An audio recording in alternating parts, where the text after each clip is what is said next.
Hello everyone, and welcome to this Uska News Water News video podcast. In November 2016, the first Global Water Stewardship Forum met in Scotland, the Hydro Nation, convened by the Alliance for Water Stewardship. Experts from more than 20 countries met in sunny Edinburgh for 2 full days with representatives from governments, large and small corporations, NGOs, finance and civil society. The forum was designed to advance global understanding and impacts of water stewardship and contribute to the further development of the global AWS Water Stewardship Standard. Uska News reported on the forum, and I had an opportunity to speak to several key participants. Welcome to Edinburgh, Geoff Townsend. Please tell our viewers who you are, a little bit about yourself and what brings you to this forum this week. Thank you, Ray. Good morning to you. So my name's Geoff Townsend. I'm an industry fellow for Ecolab. Ecolab is based at a million customer locations around the globe where we protect people and vital resources, where we deliver comprehensive solutions and on-site services that promote safe food, that maintain healthy environments and improve the operational efficiency of our customers, particularly around water and energy. So water is that common thread among our 4 business pillars of clean water and all that that means to industry, and then safe food, healthy environments and abundant energy, the energy sector being a very important part of what we do, both upstream and downstream. So it's very central to Ecolab's purpose. We see water as a business imperative for our customers, and our main focus is on minimising water, but doing it in a way that doesn't shift the burden of risk to water quality, which is very easy to do. So we have to whilst minimising water, maximise the results, the performance of our customers' operations, whilst optimising the total cost of operation. So our key objective is to enable our customers to grow where there are water constraints. So if you look at the way populations are growing, different geographies around the world, the demographic changes that are occurring, the increases in per capita water consumption, those actually represent the new markets where a lot of our corporate customers want to be either now or in the future. That's where they're going to get their sustained economic growth. And yet by default those are typically very water stressed areas.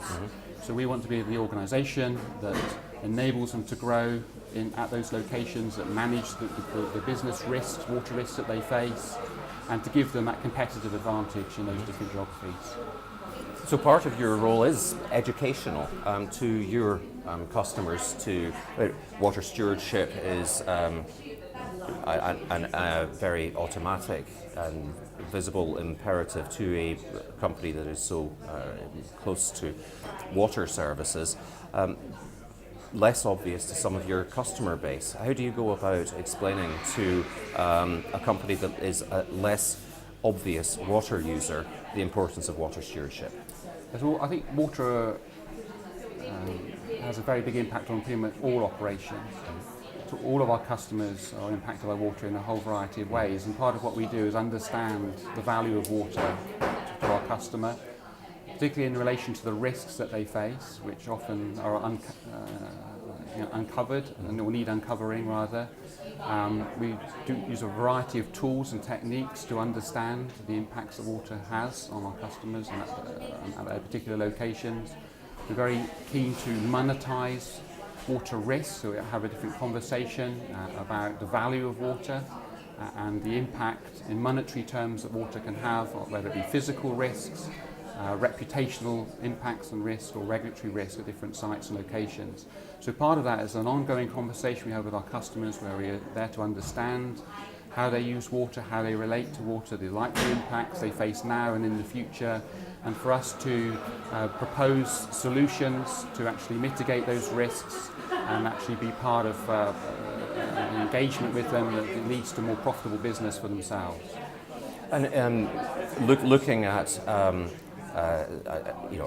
time period to the present, do you identify that that this is an easier sale to make to a C-level executive, that they really should be thinking about water stewardship and as a business imperative?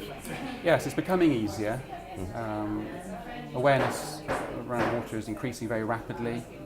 I think we see the big headlines about how much additional fresh water is required between now and 2030. Clearly, C-suite often look ahead 5, 10, 15 years down the line in terms of their activities and the growth of their organisations, and water is now becoming a very significant part of that conversation.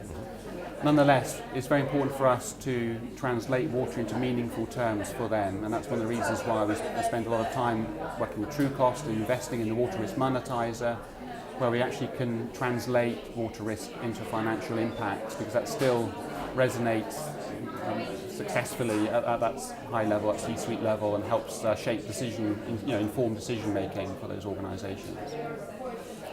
Much of the conversation this week has been about next steps for the AWS water standard, which is still a relatively young idea. It has been very encouraging to see so many new faces here this week, but there is still quite a long way to go. What do you see as the hurdles that the water stewardship community faces in developing, taking itself to a broadly accepted standard of certification? Yeah, well, the distinguishing feature of water stewardship versus a whole variety of other water initiatives out there is multi-stakeholder catchment collaboration. That is absolutely fundamental. And what is that? How do we relate to that? And is the standard actually geared up to guide that and to deliver that? Well, in many respects it is, but that's an area that we really need to focus on and understand what it means. What does cooperation mean? How can we encourage cooperation that eventually could lead to collaboration? So one of the areas we feel particularly strongly about is the need to understand targets for a particular catchment. So there are a lot of identified risks and problems in many catchments around the world, and some are very well understood, some less so. But so often there's a lot of information, but how do we turn that information into meaningful targets, perhaps only 3 or 5, that corporations can readily understand and aim for and actually implement? And if those targets are produced by well-informed NGOs like the World Wildlife Fund, for example, then our customers will have the confidence to make the necessary investments to secure their water future in those locations. So if they have very clear, relevant, business-orientated targets, then I think that would make a very big difference, and that's something I've been advocating this week. In addition, going forward, we need to do a lot more in terms of diversifying in this whole sector of stewardship, particularly in the public sector. It's important that we understand what governance means to catchment, and governments, and the role in regulation, and the role of the public sector. And I feel we have a lot to do in engaging the public sector. I think in many places we'll be pushing against an open door, and particularly in this great country of Scotland, there's clearly a great engagement. Other parts of the world it's not so straightforward. That's certainly a key area. Another area that needs to be addressed is how we interact with agriculture. In many basins around the world, agriculture actually consumes 70, 80, sometimes even 90% of all the fresh water. They're small, distributed farmers, small holdings and such like.